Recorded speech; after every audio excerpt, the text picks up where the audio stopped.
Hello, welcome back to my channel. আজকে আমি আমার মতো করে আমরা মেখে দেখাবো।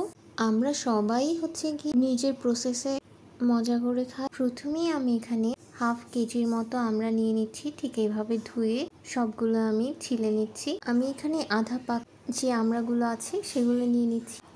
দেন আমি গ্রেট করা মেশিন দিয়ে সবগুলো আমরা খুব সুন্দর করে গ্রেট করে নেব। খুব সাবধানে এই কাজটা করতে হবে। আপনারা চাইলে স্লাইস করেও কেটে নিতে পারেন, বাট গিয়ে এইভাবে করে নিলে আমড়াগুলো খুব বেশি টেস্টি হয়। আমি খাই, খুব ভালো লাগে। আপনারাও বাসায় চেষ্টা করে দেখবেন আর কমেন্টসে জানাবেন। এখানে আমি পরিমাণ মতো লবণ, চিনি নিয়ে নিচ্ছি। চিনিটা আপনারা স্কিপ করতে পারেন। হালকা আমি এখানে মধু দিয়ে নিচ্ছি আর কাসুন্দি নিয়ে নেব 4 টেবিল স্পুন, আর 1 টেবিল স্পুন আমি সরিষার তেল নিয়ে নিচ্ছি।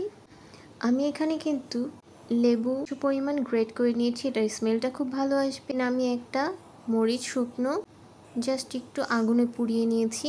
দেন খুব ভালো মতো গিয়ে দেখতেই পাচ্ছেন ঠিক এইভাবে সবগুলো ইনগ্রিডিয়েন্টস দিয়ে মিক্স করতে হবে। আপনারা চাইলে এখানে আরেকটা জিনিস অ্যাড করতে পারেন, সেটা গিয়ে বাজারে আচার নানান ধরনের পাওয়া যায়। আমি এখানে বড়ইয়ের আচারটা ইউজ করতে পারতাম, বাট আমি এখানে স্কিপ করেছি। আজকে আমি এটা দেখাচ্ছি না। আপনারা বাসায় অবশ্যই এটা দিয়ে ট্রাই করতে পারেন। খুব সুন্দর একটা স্মেল আসছে, পুরো একটা ফ্লেভার পাচ্ছি, দেখতেই পাচ্ছেন। সো বাসায় অবশ্যই বানিয়ে খাবেন আর কমেন্টসে জানাবেন কার কেমন লেগেছে। If you like my video, please like and subscribe my channel. Thank you.